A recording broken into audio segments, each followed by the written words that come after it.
Olá, eu converso hoje com o Frederico Mesnick, da Trígono Capital. Ele já esteve aqui no TC Gestor em 2019 e volta agora para falar o que ele espera das Small Caps em 2020, que Small Cap ele acha interessante carregar nesse ano e quais são os maiores mitos das Small Caps. Fica com a gente.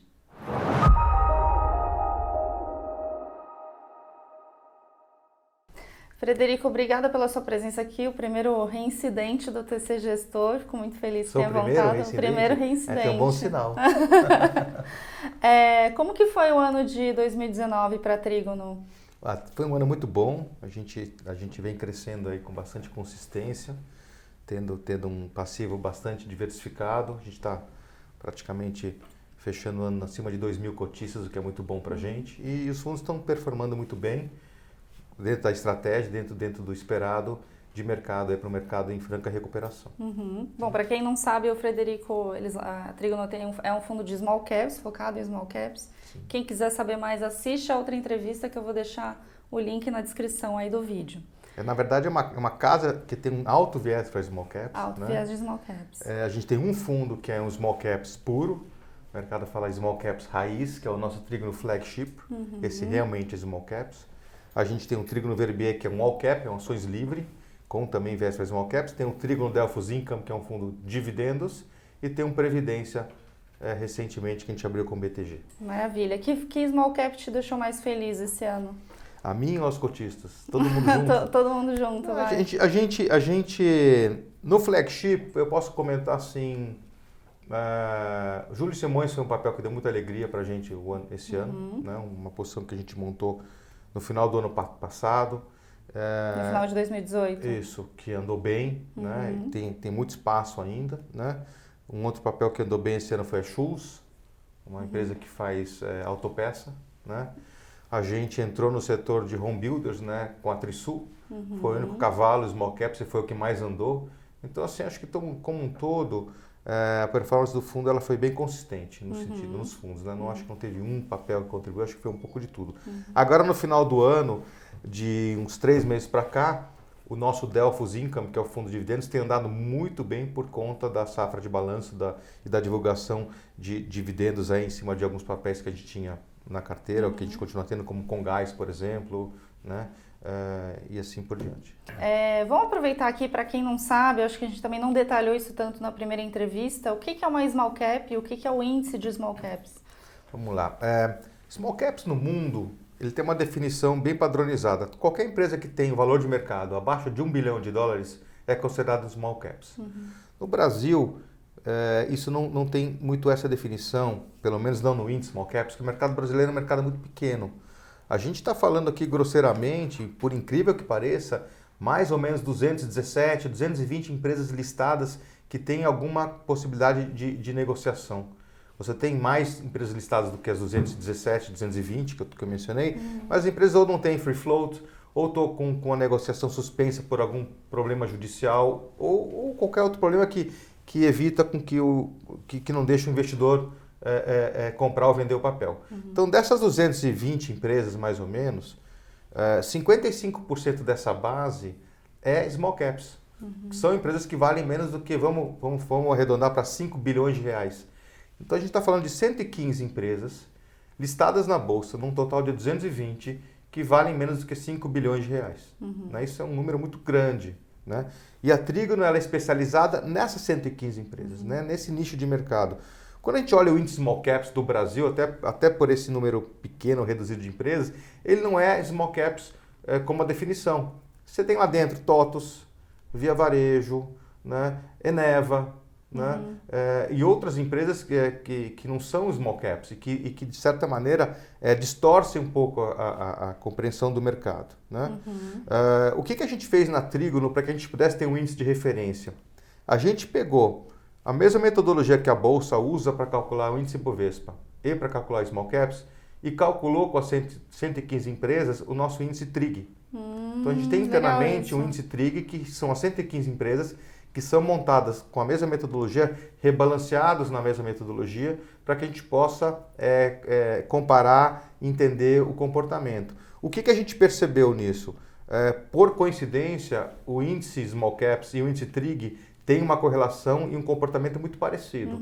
Então a gente pôde usar para as análises, para desmistificar as small caps no mercado, muita análise estatística em cima do small e não precisou fazer tanto em cima do trig. Mas realmente ele tem uma qualidade, né, de retorno, de risco, muito diferenciada em relação ao índice Bovespa, que é um índice altamente concentrado em acho que, se não me falha a memória, as 5 maiores posições do índice Bovespa compõem 40% do índice.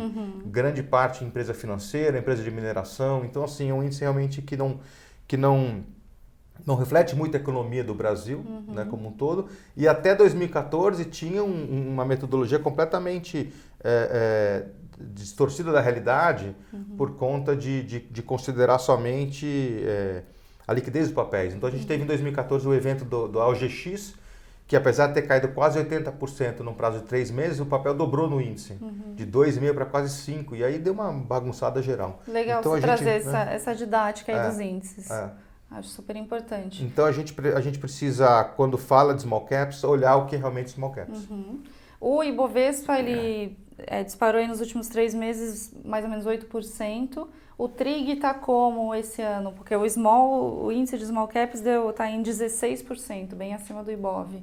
O índice TRIG está por aí também? Então, o índice small caps no ano, em 2019, ele está praticamente quase 50%, se não um pouco mais, né? Que dá uns 20%, ou até mais, uns 25% acima do índice Bovespa nesse ano.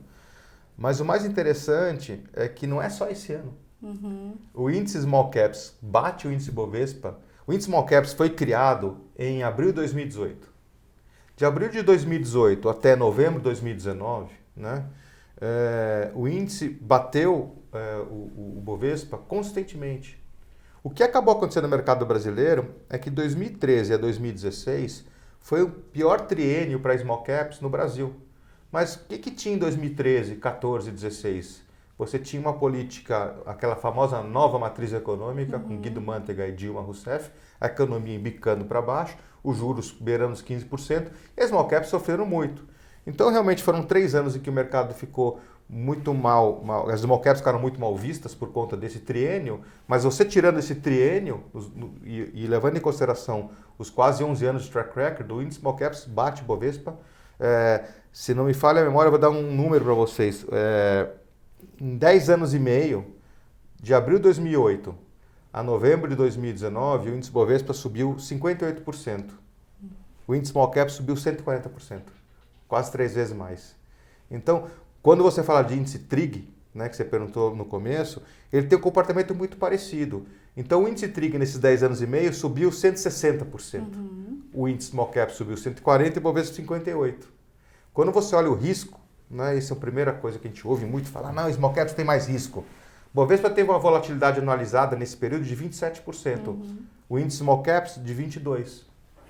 Se você pega e divide a rentabilidade do índice Bovespa pela volatilidade, né, como se eu estivesse fazendo um índice Sharpe sem a taxa livre de risco, eu tenho um fator de 2 para 1. Olha que interessante. Então, assim, para cada nível de risco, unidade de risco, eu estou agregando 2 de retorno. Isso no índice Bovespa. O índice Small Caps, ele é 3 vezes melhor do que o índice Bovespa. Em relação ao risco e retorno, é 6 para 1. Né? O índice TRIG é 8 para 1. E tem espaço, dado esse crescimento impressionante nos últimos anos, tem espaço para continuar crescendo assim? Tem. Sabe o que a gente percebe? O mercado paga na primeira linha, às vezes múltiplos de 70, 80, 90 vezes o lucro. Tem papéis de varejo tradando esse número, tem papel de banco tradando esse número, com price to book de 5, e tem várias aberrações. No mundo de small caps, e aí quando eu falo small caps, eu estou falando realmente do TRIG, você tem muita simetria. Tem papel nosso que trade abaixo de 10 vezes o lucro. Tem setores que concentram mais assimetria? Sim. Quais você diria? Hoje o setor que tem mais assimetria na bolsa inteira é o setor industrial.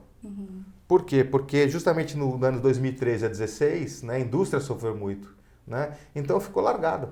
Né? E hoje as empresas como, por exemplo, Tupi que é uma posição na nossa carteira, uma das maiores empresas de bloco de motor do mundo, a Schultz, que faz componente automotivo, entre outras que estão ligadas ao setor industrial, estão em franca recuperação, né? Franco crescimento, expansão de margem, expansão de mercado, muitas com exposição até reduzida ao Brasil, né? E o mercado ainda está pagando 8, 9 vezes o lucro. Então, assim, tem muito espaço para crescer. Né? E tem algum segmento dentro das small caps que esteja um pouco esticado aí em termos de preço? O que a gente percebe é que o mercado brasileiro, né, ele é muito pouco sofisticado e muito pouco profundo ainda, dado o exemplo aí do anos e anos e anos de juro praticamente de graça no mercado. Então, o mercado agora que está indo cada vez mais para a renda variável, você ainda está tendo aqueles caras que estão indo porque não tem o que fazer com o dinheiro. Então, esses caras costumam comprar a primeira linha e vão puxando. Então, o mercado adora uma boa história. Né? Então, assim, na hora que um papel vira uma boa história, ninguém mais faz valuation, o mercado não sabe nem fazer e compra, né, como se não houvesse amanhã. Então, nesse contexto ainda em que você está tendo os investidores pouco sofisticados entrando no mercado brasileiro, você tem muito movimento de primeira linha. Quem é que compra segunda e terceira linha no Brasil? Os gringos. Né? Na hora que a gente olha os nossos papéis e olha a lista de minoritários, não tem brasileiro. E esses gringos não voltaram para o Brasil ainda. Muito pelo contrário, saíram muito do Brasil nesse ano, no ano passado, né, em 2019. Saíram muito do Brasil, jogaram os valuations para baixo. Então, assim, você teve uma expansão de lucro, uma diminuição da taxa de desconto por conta da taxa de juro mais baixa, né?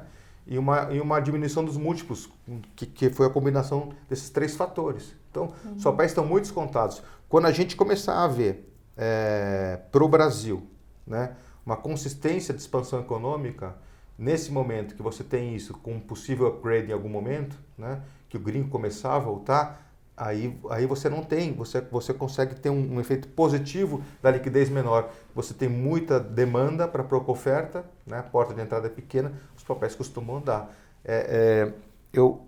Para a gente é normal, você está às vezes no mercado caindo 1 e se bobear, o papel nosso subindo 10 no dia. Né? A gente vê isso, porque saiu uma notícia, porque alguém fez algum comentário. Então, por exemplo, com gás, recentemente, que é um papel importante na carteira dos dividendos, soltou um dividendo alto, deu um dividend yield muito alto, o papel subiu 50% em 2 semanas. Então, a gente costuma pegar isso, porque a gente está vendo e está olhando onde o mercado não está olhando. Então, quando chega a informação para o mercado e o mercado precifica, eu já montei a posição. Bom, como você falou, aí é um universo enorme, né, de small caps. Queria que você citasse algumas que você acha mais interessante para olhar em 2020. 2020. Olha, um papel que tem sofrido muito, que esse ano praticamente não andou e que é uma posição relevante, a gente fala muito nesse papel, é a Ferbasa. Fala um pouquinho A Ferbasa é uma mineradora, né? Ela faz minério de cromo e ela faz ferro-silício, né? O minério de cromo ele é usado para fazer aço inoxidável e a gente vê aço inoxidável em tudo. O ferro-silício ele tem o baixa pureza que ele é usado também em liga de ferro e tem alta pureza que ele é usado em fotovoltaica, em célula fotovoltaica, em baterias elétricas, grande parte exportada para o Japão. Eu não costumo entrar muito no detalhe das empresas, porque quem é o gestor da empresa é o Werner, ele conhece e pode dar uma aula. Mas o que eu ouço, né, escuto nos comitês, né, ponto importante. Primeiro, nos últimos 10 anos aí, a Ferbasa, que é uma mineradora e segue os preceitos de ESG, que é muito importante para a gente, deu quase 4 vezes a mais de resultado do que a Vale. As duas são mineradoras. Por conta de respeitar, porque uma empresa que respeita esses critérios, ela tem muito menos risco. Então você não tem dejeto, você não tem produção de energia suja, você tem toda uma cadeia limpa que diminui o risco da empresa no longo prazo ter esse resultado. E uma outra coisa que a gente vê, que a gente antecipa e que o mercado não presta atenção, a gente monitora muito perto a oferta, né, e a demanda de ferro-cromo.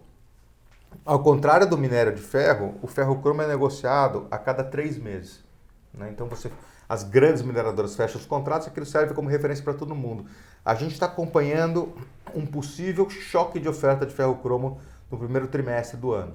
Se a gente tiver certo e tiver um choque de oferta de ferro-cromo no primeiro trimestre do ano, o preço do ferro-cromo vai explodir. E o que acontece com a Ferbasa? Né? Um papel que não andou nada, está tradando aí sei lá, 8, 9 vezes o lucro, né? Uma grande pagadora de dividendos, tem toda a chance o ano que vem de mudar de nível de governança, ela está no nível 1. A Trígono indicou lá um conselheiro, tem um conselheiro nosso lá dentro, fiscal e de administração. Aliás, a gente já fez esse ano, você perguntou um pouco de novidades, 11 conselhos, né, a gente elegeu. Caramba.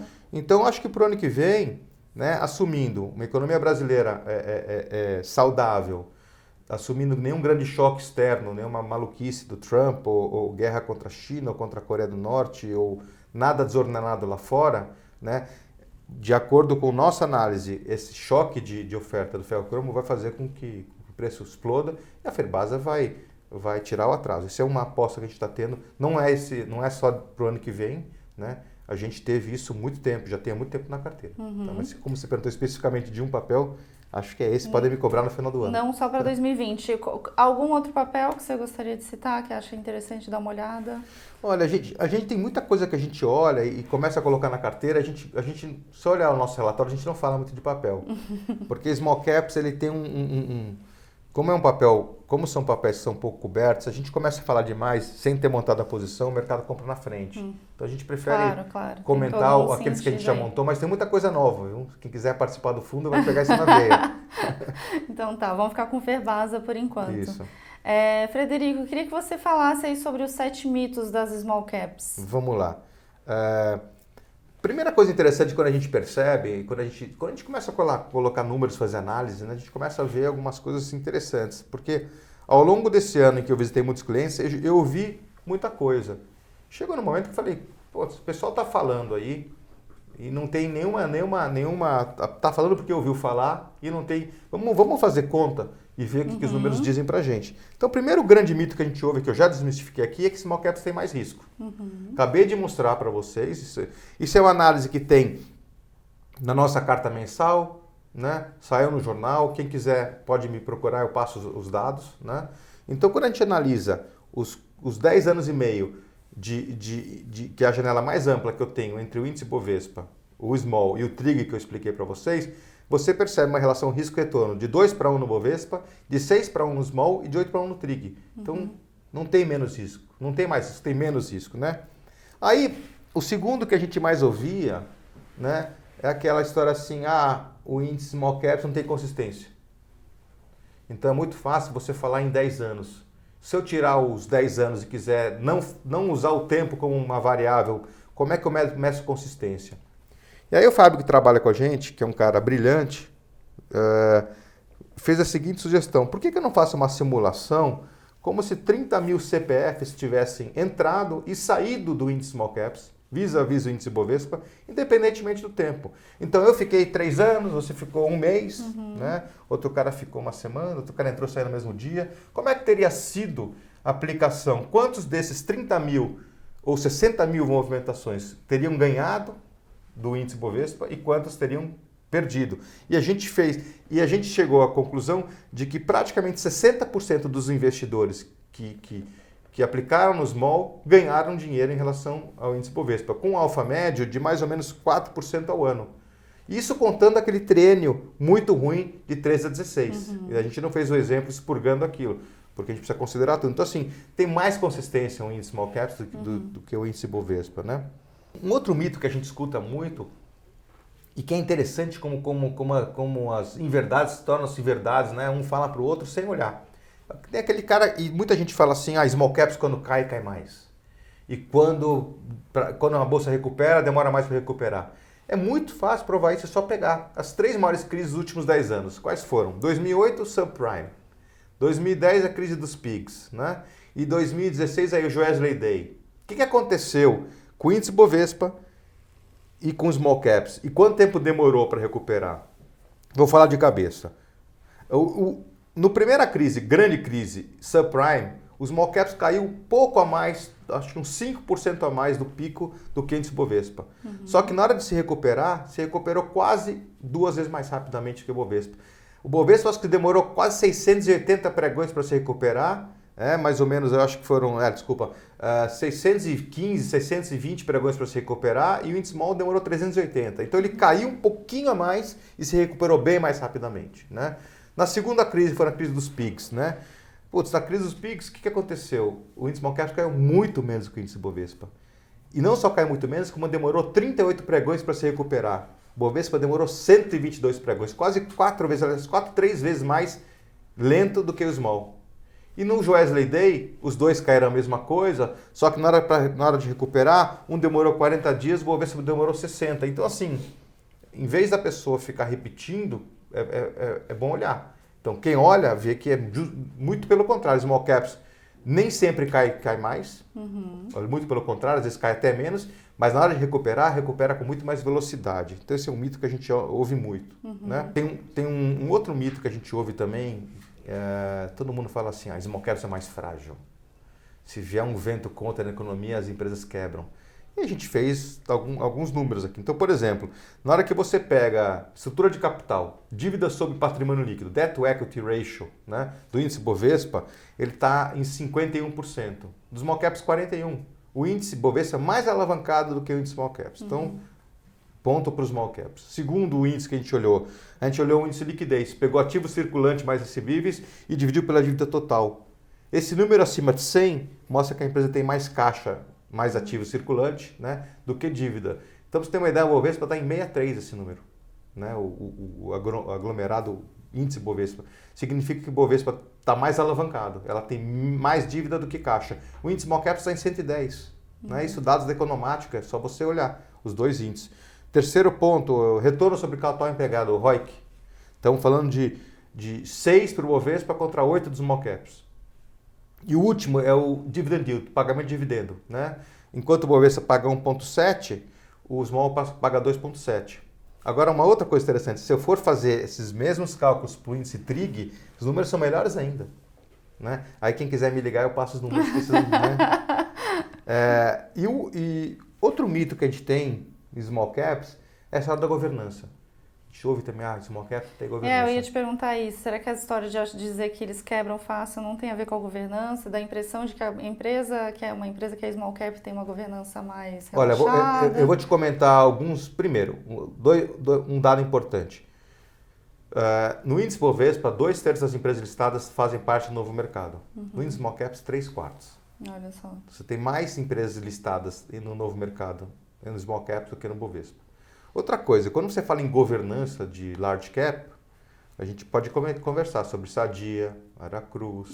Podemos conversar sobre muita coisa OGX, MX, Vale, Petro, Braskem. Sem dúvida. A gente vai falar aqui a entrevista inteira. Sem dúvida. Então, eu acho que o que acontece nas empresas menores, né, elas têm muito menos desalinhamento, porque o minoritário tem muito mais poder de fogo. A gente, com 11 conselheiros e aumentando esse número, a gente não deixa o desalinhamento sair fora muito do eixo, porque a gente está muito em cima.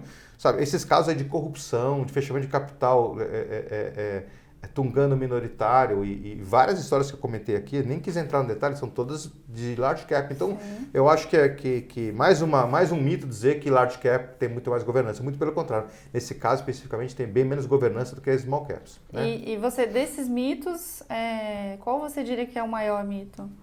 Acho que o maior mito é o mais risco, né? Todo mundo fala que tem mais risco. Né? Acho que todos um pouco, né? Ou que tem mais risco, ou que quando a economia vai mal quebra, ou que cai mais, tudo isso a gente ouve um pouco, né?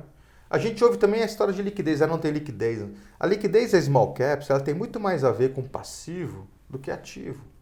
Porque, olha, o Werner, que é o nosso CIO, meu sócio, ele foi o maior gestor de small caps do Brasil. Teve mais de $1 bilhão de small caps. Foi gestor do Norges Bank, soberano da Noruega, de alguns endowments americanos, mais do que 20 fundos de pensão. São clientes que a gente, aqui na Trigo, a gente está começando a conversar de novo, né, para a gente trazer ele para as empresas. Só que são mandatos de anos. Né? Essas 115 empresas juntas hoje valem 215 bilhões de reais.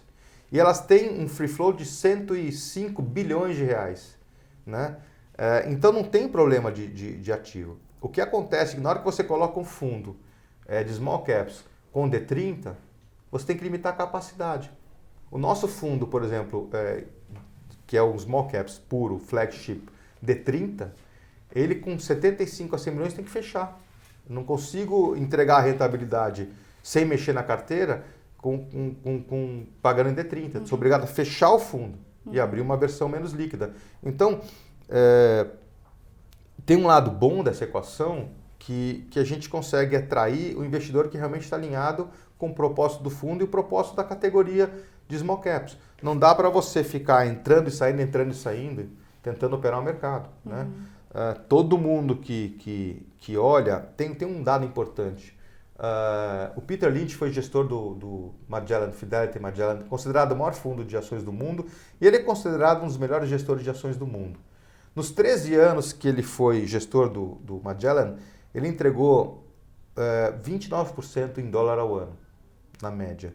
Só que na hora que o Magellan, que a Fidelity fez um estudo nos clientes do Peter Lynch, descobriu que a grande maioria dos clientes perdeu dinheiro com ele.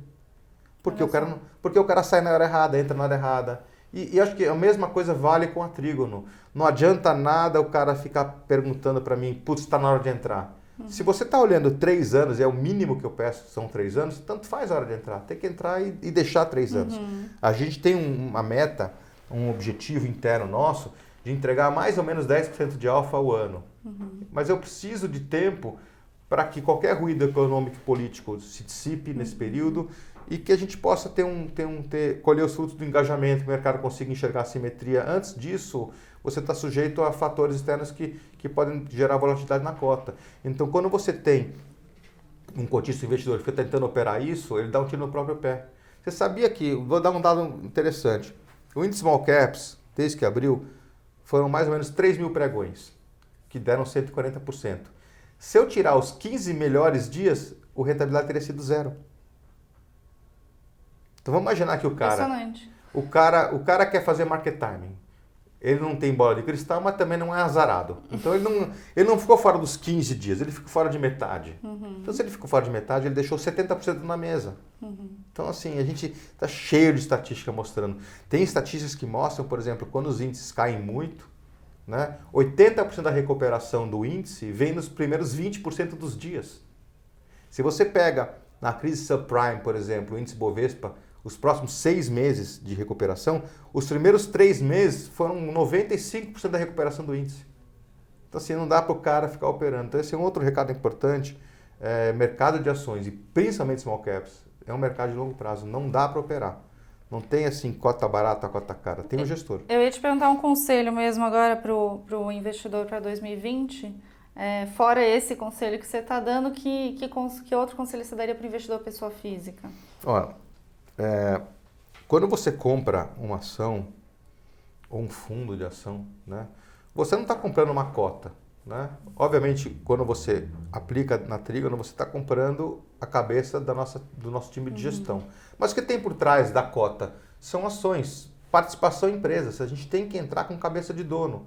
Então, quando você abre a carteira do fundo e olha lá que tem Tupi, olha lá que tem Ferbasa, que tem Schultz, Júlio Simões, Trisul, entre outras, você é acionista dessa empresa. E a gente tem essa postura de acionista.